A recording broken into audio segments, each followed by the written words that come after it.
all you heinous hooligans, Sugar Pants back with another misfortunate movie from the mausoleum. Yeah, that was a good one. Today's tawdry tale is 1982's Nightbeast.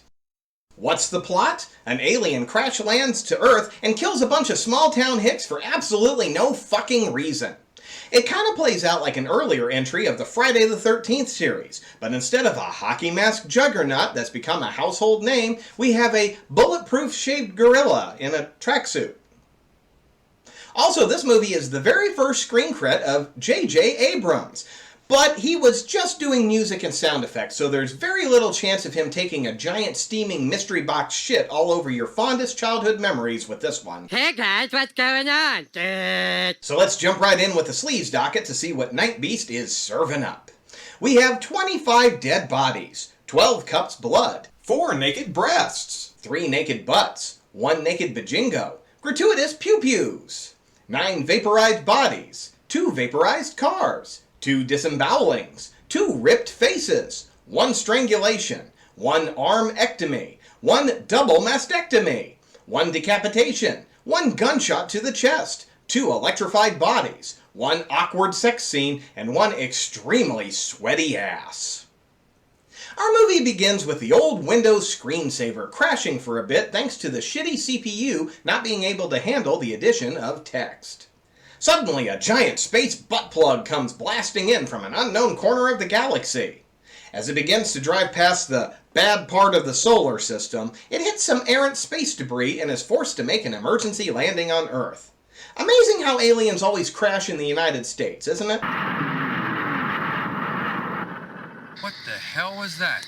Gonna go with that take, huh? Spaceship crashes nearby and you're gonna react like you heard an unidentified dripping sound from under your sink? Okay.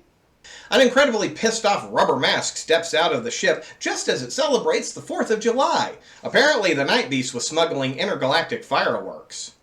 The cast of the Red Green Show decides to go check out the noise. Suddenly they're bothering the sheriff, and I have to wonder if these hicks really pitched a tent 20 seconds away from the sheriff's department.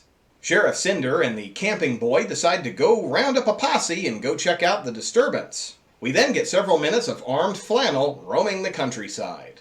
Suddenly, the Nightbeast jumps out and blasts all 3 rednecks into ash. Elsewhere in this movie, Uncle Dave is driving the kids around and has to take a leak. Seriously, did the costume department get a bulk discount on flannel shirts or something? The kids see the alien in the trees, but Uncle is having no more of their shenanigans and doesn't believe them. The kids run back to the car and find their uncle laying on the hood and missing large sections of his face. Then we take off through the woods and we get what's probably too much of a good look at the monster. I mean, I've seen worse creature effects, but it's kind of like an off-brand boglin in a tracksuit. Maybe don't aim your brightest lights on it until the 3rd act or something. The kids find a house with what I assume was meant to be a young couple making out. Helmet Hair grabs a shotgun and goes to check out the noises outside. But for a hulking, snarling monster, the Nightbeast sure can be stealthy. He gets the drop on Helmet Hair and rips his fucking intestines out. The idiot girlfriend goes out to help out and, I don't know, gets Hawaiian Punch sprayed on her legs. The kids take off back to Uncle's car. Hey, where did the uncle's body go? But the alien gives the car a couple blasts with his ray gun, and the whole fucking thing disintegrates with the children inside.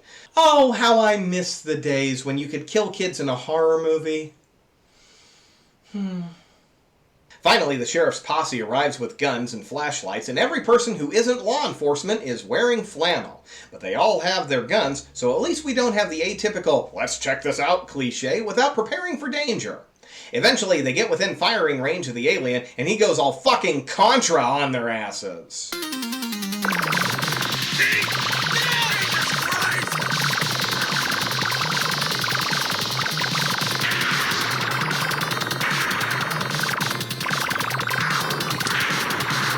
After taking out 6 people, the sheriff decides to make a retreat. And for those keeping score, the alien has killed 14 people, and we're only 17 minutes into this one. Just for comparison, of all the movies I've reviewed on the show so far, Deathbed, The Bed That Eats, has the highest body count with 19. And that took an entire feature to accomplish. Nightbeast still has over an hour to go. Anyway, back to the movie. The sheriff is very upset by the slaughter he just witnessed, but is determined to take down whatever it was he just faced. Jamie calls for the local sharpshooter to help with the fight. The office gets a call about a weird creature that ran into traffic, and they go to check it out. And then we get some out-of-tune trumpet music while we look at the corn.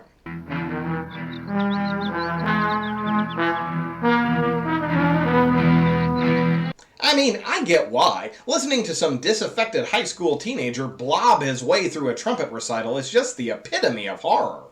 Out at the farm, old Eagle Eye Cinder notices the alien hiding in the trees and takes off running. They take cover behind a wall, and luckily the sharpshooter arrives at that exact moment to help out, armed with guns and clad in plaid. The plan is to draw the alien's fire to allow the sharpshooter to take out the alien's weapon. One of the gunners gets vaporized, and the sharpshooter takes his shot, blasting the alien's weapon out of commission. The alien takes off, and Sheriff Cinder goes to inform the mayor that they need to evacuate the town. But Mayor Pornstash here is only worried about the governor's imminent visit to his pool party. I have the feeling the writer was going for a Jaws close the beaches sort of deal, but Amity Island ran on tourism dollars and at least had some financial implications, giving us a no need to overreact thought process from the authorities. This is just a local politician sucking the governor's taint for his own benefit, so there's absolutely no reason not to go ahead with an evacuation. Fortunately, Cinder doesn't follow Brody's example and ignores the mayor's wishes. So what do we do? We start evacuating the town, that's what we do. Wicker's not gonna like it. Tough shit. And my respect for this curly-haired cop dramatically increased. Cinder splits up from his deputy to go retrieve one of the previous night's bodies with Stephen, one of the town's doctors, but they can't seem to find it. All they find is a blood trail suggesting he either wasn't dead or was dragged away. While out, they run into the town's 50-year-old bad boy, Drago, just to establish the two have a history. After Greasy Ryder takes off, Cinder gets a call from HQ saying they found a body and it's been half-eaten. Cinder orders the evacuation to be stepped up, and we get this reply. Route 19 is jammed with cars. Is a gridlocked highway really a good thing during an evacuation? I assume flowing traffic would be a better situation for those involved. While at the doctor's office, Jamie says they need to visit Susie's house because he hasn't had a chance to warn her to evacuate. Cinder identifies her as Drago's girl, and Jamie admits he's been seeing her recently. Oh, the drama! Cut to Susie's house where Drago is pissed off he took third in the Big Boss Man lookalike contest and takes it out on his girl. Actually, he's pissed because Susie is ending their relationship and he knows she's been seeing Jamie. He rips her shirt and then takes off on his bike. Jamie shows up to let her know she has to leave, but Drago is watching from the trees. Susie starts to pack, but before she can leave, Drago shows up and kills her. It's mostly implied, but later on we find out she was strangled. And it's time for the mayor's swingin' pool party for Governor Embry. He admits that the town seems pretty quiet and deserted compared to what he's used to, and the mayor says, Well, it's Saturday morning. People are sleeping late. Cinder, Lisa, and Jamie arrive to confront the mayor about not calling off the party, but none of them say a word when the governor walks over. Suddenly, Jamie steps up, fires a shot into the air, and says the town is evacuating because of poison gas leaking from the local mines.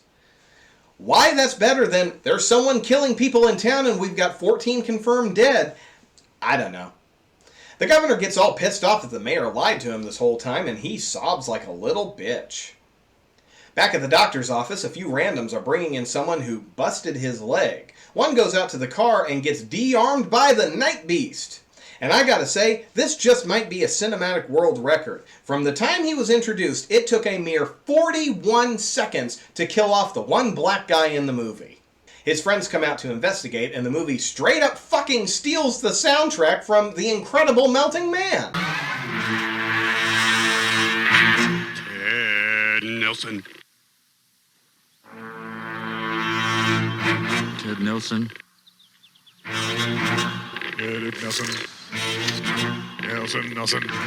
Nelson. Didn't think we'd notice that one, did you, JJ? Well, some of us watch a lot of shitty movies. The other two get shoved around for a while, presumably killed, and Dr. Ruth calls the sheriff's office. But Cinder and Lisa are out in BFE, so Jamie jumps on his dirt bike to race over. So go ahead and check off dirt bike sequence on your 80s movie cliche bingo cards. Ruth and Steven hide in the basement. Fortunately for them, the monster that can rip people to shreds is having trouble getting through a balsa wood door, so they have time to formulate a plan. Steven goes to the corner, yanks the cord from the washing machine, and starts pouring buckets of water onto the floor. And not one of these noises is enough to get the attention of the Nightbeast in a completely silent basement. Ruth rushes over to join him, and they plug in the wire, giving the alien a nice little zap, and it takes off in pain. By the time Jamie shows up, the alien is gone and dragged off one of the bodies. We don't get to see it, so this whole idea that the alien is eating flesh is 100% implied.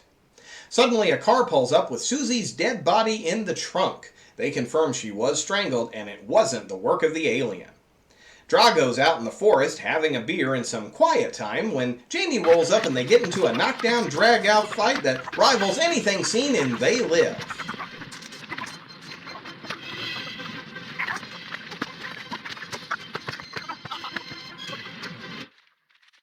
Cinder and Lisa find a dead body on the road with its guts ripped out and are approached by the alien, so I assume this is to suggest he's smart enough to set up an ambush? The two take off into the forest and Cinder goes right off a cliff. But don't worry, the two aren't splitting up for long. In fact, they run into each other right away, even though Cinder has a badly wounded leg and was at the bottom of a fairly deep trench. Lisa says her place is closer than the doctor's, and she takes him there to patch him up. It's a nasty gash you have there. After some implied bandaging, Lisa says she wants to shower and starts taking off her clothes. Lisa comes back wearing only a towel, and we get quite possibly the most horrific scene of the entire movie.